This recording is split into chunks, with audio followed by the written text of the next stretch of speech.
What's going on, everyone? Happy Halloween. Happy early Halloween.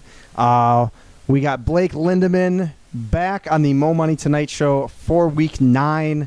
It's great to have you, Blake. Blake, what you been up to this past week? Not much. Just been working at Wells Fargo, but the bitches love it, you know. What do we got going on this week in the fantasy recap, Alex? What a great question there, Blake. We have a recap of the past games. We'll give you our opinions. I will also go over my predictions for who I think will make the playoffs for this season after 8 games in the book. And then lastly, we will get in a little bit off topic here, but our NBA predictions for this year. It's opening night in the NBA as we're filming this, so we will give our NBA predictions. I know that mostly everyone in our league is an NBA fan, so we'll give those. But first, we will start off with the Week 8 recap. Starting off here with Johnny Danzel against Blake Montana. I'll just hand it right over to you, Blake. Blake, what do you have to say about your matchup? Dan did have Roethlisberger on his bench, but that was not a factor at all. He did, however, have Foster, who got 3 touchdowns, Lacey putting up 30. But for myself, I fortunately had Robert Gronkowski putting up 45 points and Murray 29, respectively. But other than that, you know, Julio Jones, 9.8 points. That's something I was hoping to get a little bit more out of. And Dan, on the other hand, his trade with Tom, I thought was going to hurt him in the long run, but for right now, it's working out good for him. I think Marshawn Lynch only put up about 8 or 9 points, so it worked out well for him. Blake, it's not looking too good for you. I think you needed that win. You put up enough points to get the win, 144 points. Just couldn't pull it out in the end. Dan, moving to 7-1 on the season. He's looking like a force to be reckoned with. I'm betting that Grant Bubb is somewhere in the Wisconsin Dells, just kicking himself in the ass and watching the Badgers while he's watching Dan pretty much take over the league. So Dan moves to 7-1. Blake 2-6. Playoffs are not looking likely for you, but there's always next year, which is the motto for Blake the past 3 seasons, I think. So, all right, next matchup here we have Aladdin Madafaka against Megatron's Mercenaries. Steve had a little bit of a roll coming into this game. However, Aladdin was not to be reckoned with. Aladdin moving to 4-4 on the year. Didn't put up a whole lot of points, but got enough to get the job done. Looking at his lineup, it wasn't too impressive, but he got good production out of Martellus Bennett, who's turning out to be a really good pick. I'm guessing that had more to do with the fact that he was on the Bears than actual intelligence on Stenz's part. The Bills' defense putting up a good number of points. On the other side, you have Steve, who Jamal Charles, he's been having a pretty good set of games here after coming back. But when you have players like Bryce Brown putting up 2.5 points, bold move by Steve, just picking him up this week and starting him. And you have players like Jordy Nelson, who you expect would get at least like 20 points like he has every other week, but only getting 5. So, Blake, what are your thoughts on this one? Yeah, Steve lost this game, but like as Alex said, Jordy Nelson, this is a guy that's 15 to 20 points at least every single week. Stenz, on the other hand, smart guy by starting Breeze over Jay Cutler. Even though it's only 8 points, still that could be the difference between a win and a loss some weeks. So I think Stenz's team is looking pretty good, and that division is a really good division in our league. So should be interesting to watch and see who comes out on top in that division. Blake, if I were to ask you between these two, who would make the playoffs as of right now, who would you say? I would say Stenz's team would make the playoffs. He's got 2 great quarterbacks coming in with Cutler and Breeze.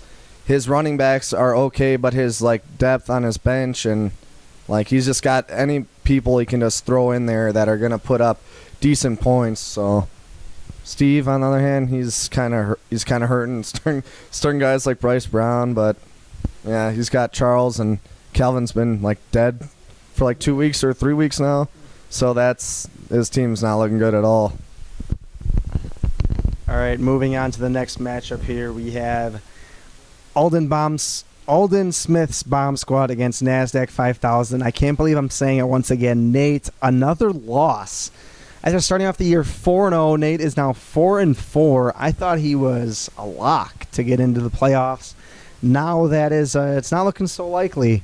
Yamaji, on the other hand, is on his own streak. This is a good streak to be on, winning 3 straight. Starting 0-5, Brad Yamaji is now 3-5. Playoffs are still in sight for him. It's going to be a stretch, but we'll see what happens. You know, you always have a chance when you have Peyton Manning. Emmanuel Sanders, a monster Thursday night. This was a narrow victory, though. Yamaji only winning by 2.2 points.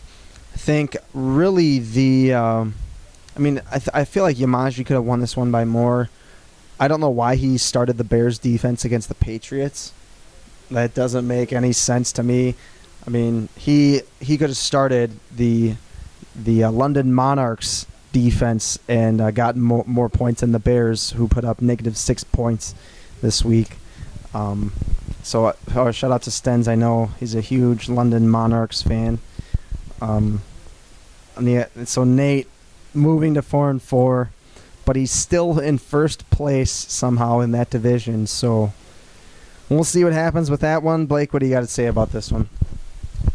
Nate, if there's one thing I can look at in this matchup, it's why would you not start Alfred Morris? I mean, he's not like the number 1 running back in the league, but I definitely consider him a top 10 running back every single week.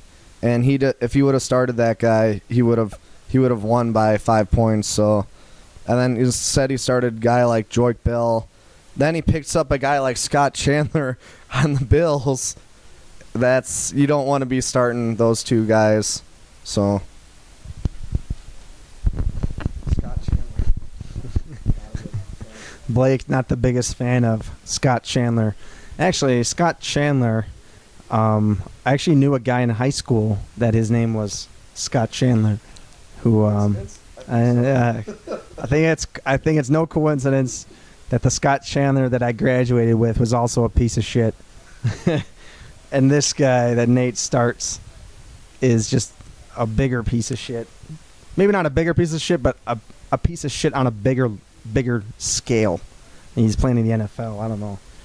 Moving on from the Scott Chandlers of our world, we have Aaron Rodgers versus the world. New name, but same old fader. Same results. Same old shit, just a different name. Against the Cuban immigrants, Bert finally getting his dick out of the cellar. He won. He put up 162 points, which is ridiculous. Phillip Rivers putting up 26. He got production out of everyone, especially Antonio Brown, who put up 40 points. Just incredible numbers. Also, the Chiefs' defense, 19 points. If I'm not mistaken, I think that Bert actually had the Chiefs' defense like for the entirety of last year. So I'm not sure if Bert has like a hard-on for the Chiefs' defense or what's going on. I don't know. Do they have any really fat black cheerleaders for the Chiefs, or is that why he likes the Chiefs? I don't know. I'm guessing that's probably a good reason. Yeah. All right. Well, we got Fader on a 3-game losing streak, but in life, Fader is on a 23-year losing streak. He's just a worthless piece of shit. I don't know why he's still in the league. Continue every single season. He not only misses out on the playoffs, he's not even in contention ever. It's just an embarrassment, and I want to feel bad for the kid, but you just can't with the moves that he's made. He chose to keep Jermichael Finley over both Antonio Brown and Fred Jackson that following season. Pierre Garçon was another option he could have kept. I'm just not sure why he chose to keep Jermichael Finley. I don't think for the entirety that that Fader, it's easy to get those two mixed up. That Fader's been in the league. I don't think he's ever even been like a threat or anything. Yeah, Fader is not looking good.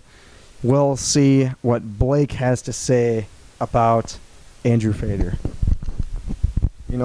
Fader, same old shit, just another day. He did get Denard Robinson, who I was talking with Alex earlier. That was probably a pretty solid pickup, putting over 100 yards rushing 2 weeks in a row. And he did have Rodgers, who had 32, but other than that, his team just did horse shit. Then Burt, horse shit, and then Burt, on the other hand, Ronnie Hillman, which was a pretty good pickup by him, putting up 22.8. Antonio Brown, of course, always being there in the hunt as the top wide receivers in the league. Phillip Rivers putting up 25, always solid points out of them. So, Burt's team, but it is Burt, so you started a guy like Greg Jennings, I think this was like his first decent game all year. So it's Burt's team, so it's like a time bomb. We're just waiting to win. He just shits the bed, and he starts that guy that's supposed to have that potential this week, but yet he only gets like 5 carries for like 5 yards. But we'll play the waiting game, and eventually his team is going to be going down pretty soon. Especially this next week when he plays me. So hide your kids, hide your wife. Sounds like a little bit of trash talk. I wonder what Burt has to say on that subject, but we'll see. We got next matchup is myself versus T-Rock. This one was a high-scoring affair. I ended up losing, even though I scored 150.6 points. With T-Rock's team, who miraculously, I don't know how he does it every week, with the lineup that he has, continuously putting up monster points. I think the difference in this one was his defense. He started the Dolphins' defense against Jacksonville, who had 28 points. I think another factor in T-Rock's 6-2 record is Gostkowski, who is always putting up like around 15 points each and every week. It's just ridiculous. He got a lot of help this week from Golden Tate, 32 points. Stafford also 28, but it is running backs McFadden and Anthony Dixon. I don't know how he is going to survive with those two people. It's going to be interesting to see T-Rex team down the stretch. I think I had said before that he's probably the worst of the best teams in the league, if that makes any sense. Just looking at his lineup, I'm not sure how long he will last, but I've been saying that for 3 or 4 weeks now, so he might just be able to pull it off. Blake, what do you have to say about this matchup? T-Rock, man, he's got his sneaky ways. 1 week Stafford might be having an off week and get 12 points, but then he'll have guys like Demarius and Julius Thomas catch 1 to 2 touchdowns each and get 20 points at least each. But I don't know how he does it. Darren McFadden, who's technically, I guess, is he really even a starter? I don't know, or splits carries. Anthony Dixon, Jonathan Stewart. If he goes up against one of the better teams like Alex next time or Dan, he's bound to lose because his running backs are going to shit the bed. I don't care what his other team members do, but there's just that huge difference in quality of players that his wide receivers and tight ends and his quarterback are towards the top of the league. Then you got guys like McFadden, Anthony Dixon, Matt Asiata, those guys that are just lower quality players that they actually put up points. It's surprising.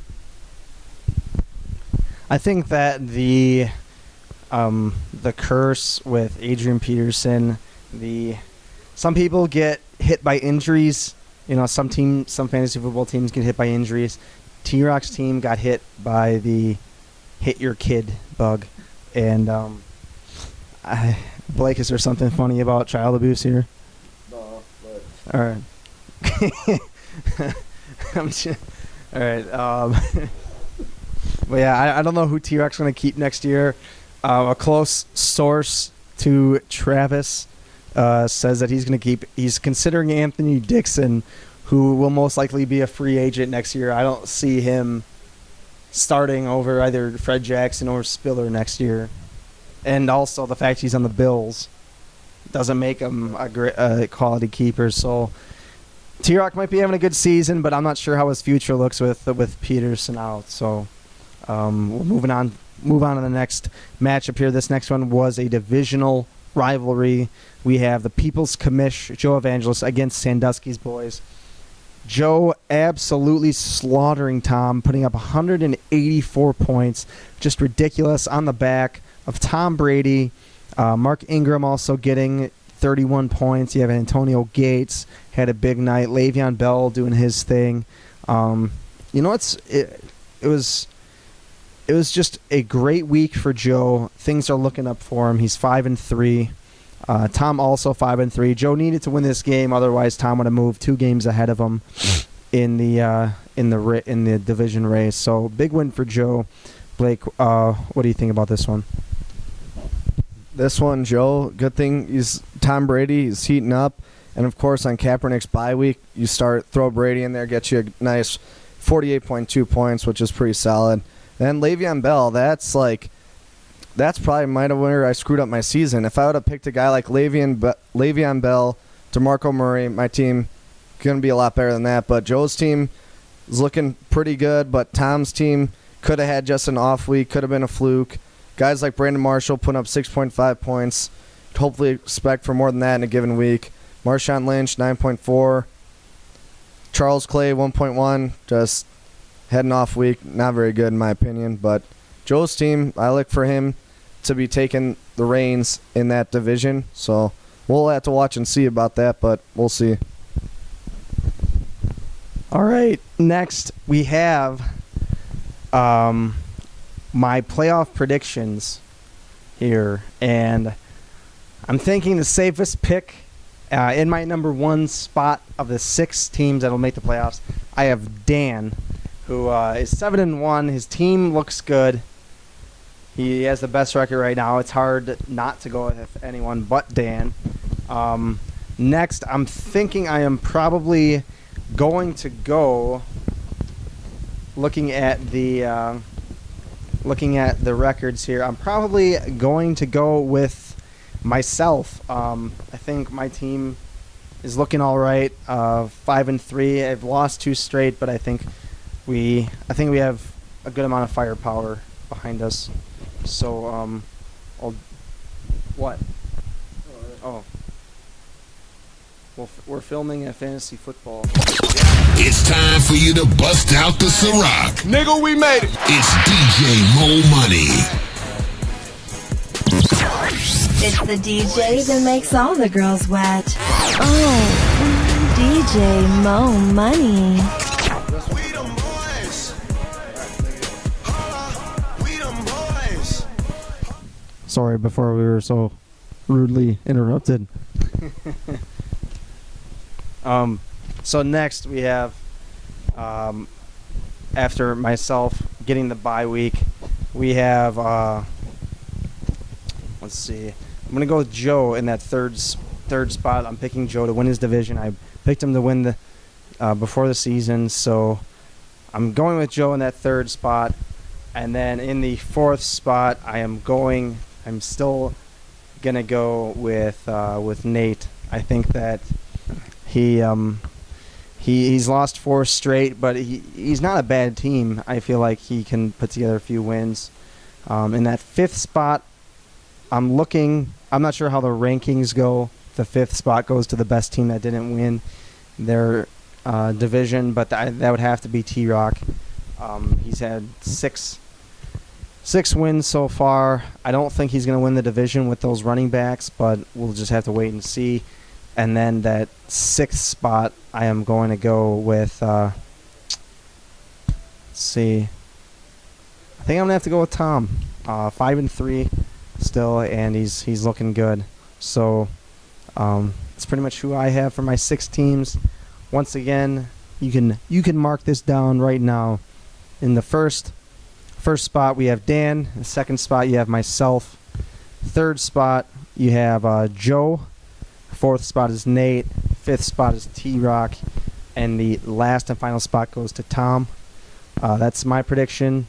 So next, we are going to get a little bit off topic here and just go right into the NBA for the special Alex and Blake NBA preseason predictions.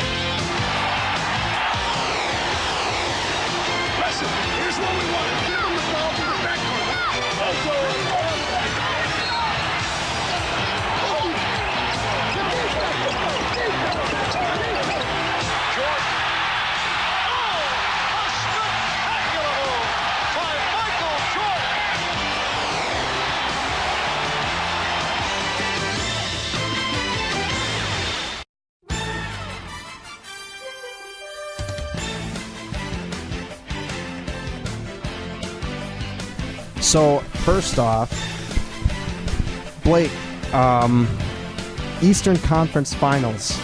You have a lot of teams like the Cavs stocking up their roster. Didn't make the playoffs the past, 5 seasons or whatever since LeBron's left. But I'm thinking that they're going to make a step forward, but we'll have to wait and see. My personal prediction for the Eastern Conference Finals, I am going to pick the Cavaliers over the Chicago Bulls. I think with Derrick Rose back, the Bulls also adding some other pieces. They got Paul Gasol now, so I'm thinking he's going to be a big addition, and it's going to be interesting to see. But I'm picking the Bulls to make the Eastern Conference Finals, but they're going to lose to the Cavaliers in the end. I don't think they have enough firepower to beat LeBron and Kevin Love and Kyrie over there in Cleveland. So, Blake, who do you have in the Eastern Conference Finals? Similar to you, Alex, I have the Bulls.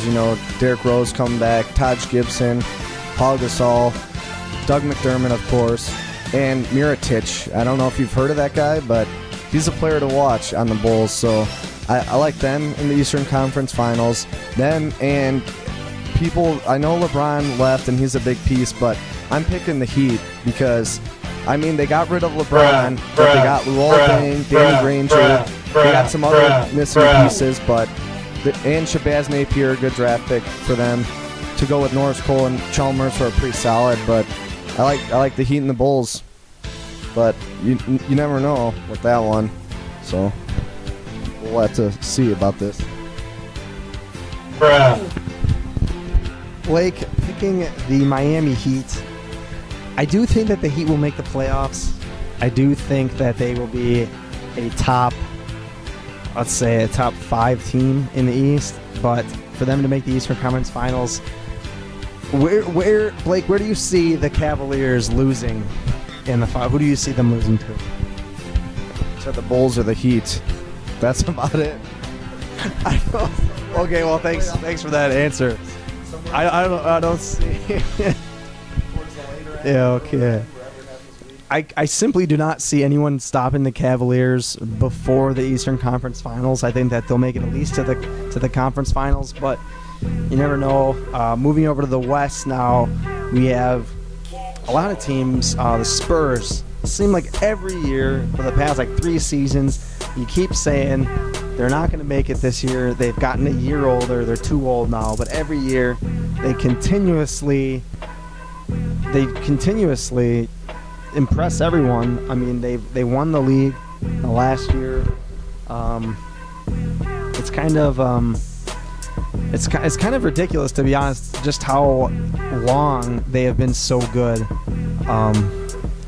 But you have other teams. The Clippers, they kind of went all in for this year. You have the Thunder, who Durant, I think. How long is he out for? I don't know. Yeah. I'm looking for people like Russell Westbrook to really step up. But those are pretty much the three teams. I also look for possibly the Warriors to make a big step forward. I think that they have the firepower to get to the conference finals. I don't think that they're going to do it, but my conference finals are going to be, I'm going to choose the Clippers over the Spurs. That Spurs, I could either see the Spurs, doing really well again, but I could also see this just being a complete disaster of a year. I feel like this could be the year that they don't play as well, but we'll have to wait and see because, you never know with them. I feel like it's going to be the Thunder over the Clippers in the fact that Durant, he's continuously gotten better each and every year. I mean, eventually they're going to start doing a lot more damage in the playoffs if they haven't already. But the Clippers, they have that veteran experience with Blake Griffin, Chris Paul.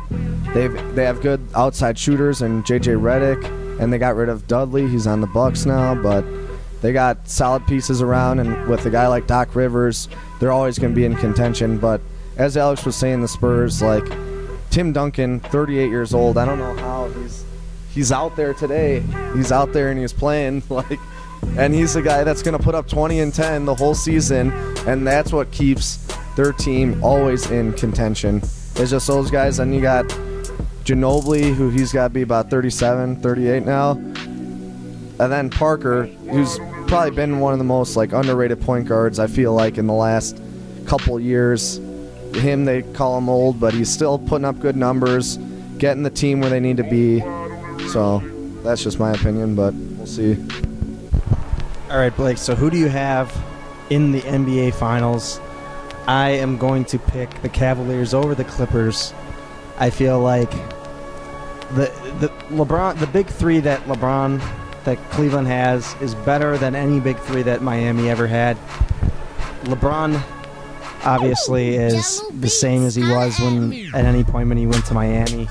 I feel like Kevin Love is way better than Bosh, and I feel like Kyrie Irving is better than Wade right now. Not sure, 2011 Dwayne Wade, he was still pretty good, but I would take Kyrie over Wade. I'd take K-Love over Bosh. So I'm thinking that big three is going to be too much to be reckoned with.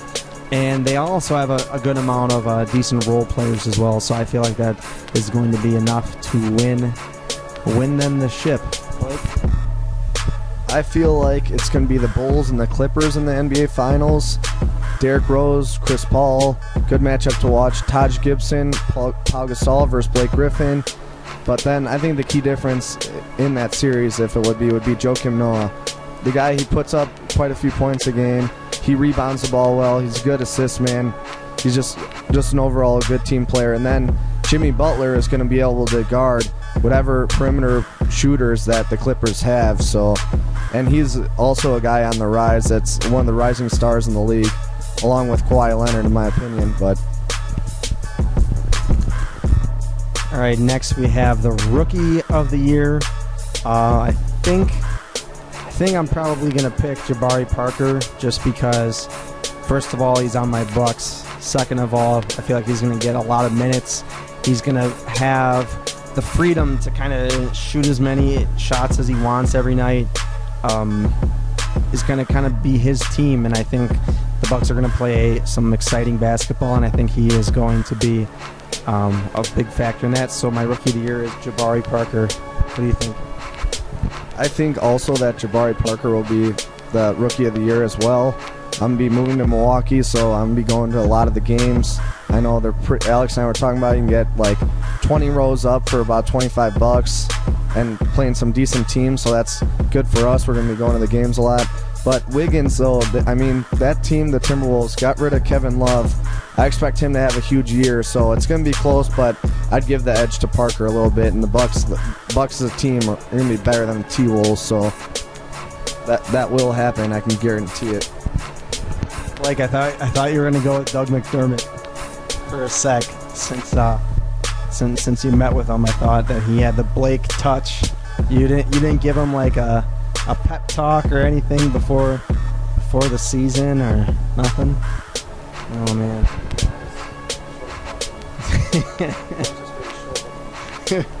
Yamaji short. Yeah. All right.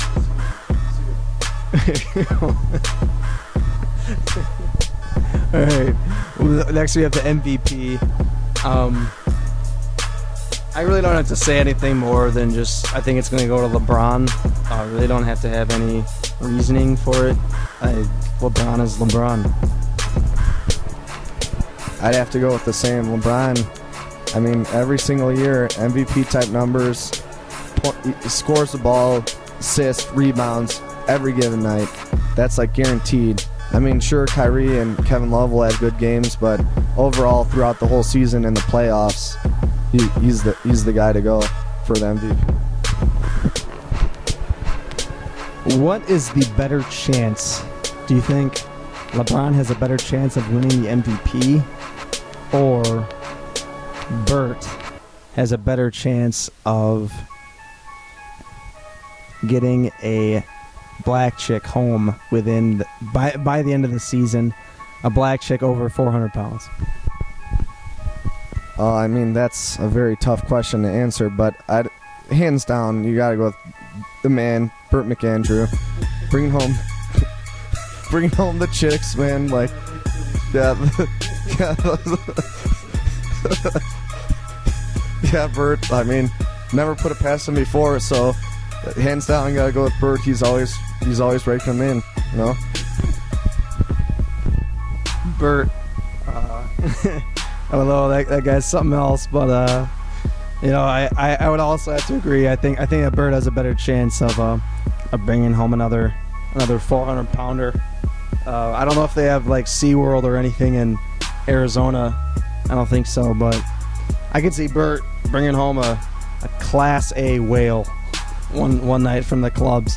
Yeah. In the desert. Yeah. And he's just like, oh, I found one. Yeah. Oh, wow. I don't know. I don't know. I'd also give it to Bert. Okay, anyways, you got even more off topic there, but we have I guess, Blake, it's one final thing. Give me a bold prediction you have for the NBA season. I guess I'll share my bold prediction after Blake gives his. Okay, I guess I'll go first then, since Blake refuses. My bold prediction, I said something else before. I was going to say that Russell Westbrook is going to be he's going to finish top 3 in the MVP voting. I feel like this year he's going to have a monster season, as Steve would say. And but my even bolder prediction, I am going to go with the Cleveland Cavaliers getting 38 wins at home this year. 38 out of the 41 games. They're going to go 38-3 at home. I feel like that energy with LeBron back in Cleveland is going to be too much to handle. As you can see, I'm very high on the Cavaliers. I've been a day one Cavaliers fan. What can I say? I basically grew up in Cleveland. I went to school in Cleveland. You know, went to college, and we're actually filming this in.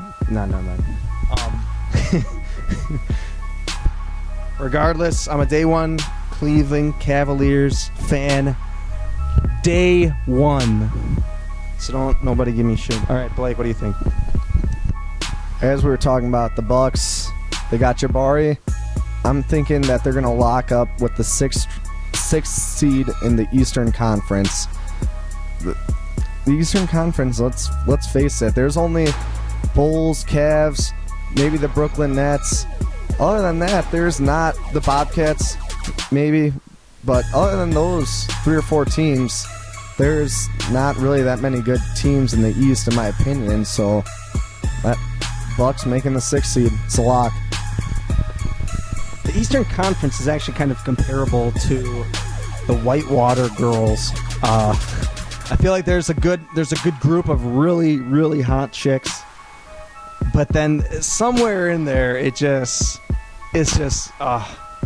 you get like you got like the big Rhonda, aka the Charlotte Bobcats. You have people like I don't know who else is there out there. Megan Lehman. Yeah, Megan Lehman, a.k.a. the 76ers, always going for that lottery. God, it's just... But then you obviously have the really, really hot chicks, like Dana. Yeah, like Dana is probably, the Cavaliers of Whitewater right now, I'd say. But I don't know what the hell happened with the Eastern Conference, but I feel like there's a clear gap between the good teams and the bad teams. So... All right, Blake, thanks for giving your say in, and I also hear that you got an apartment in Milwaukee, so this might be the last week Blake will be joining us. So, Blake, why don't you give your final farewell to the audience?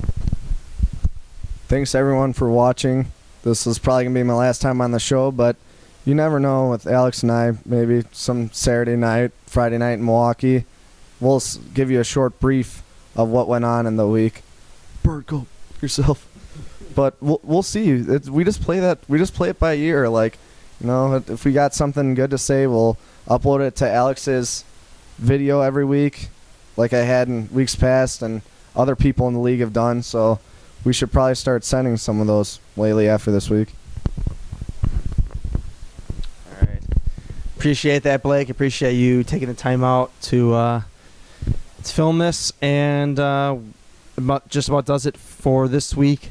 We'll see everyone in next week's podcast. I will be writing solo next week, so see everyone then. Have a good Halloween.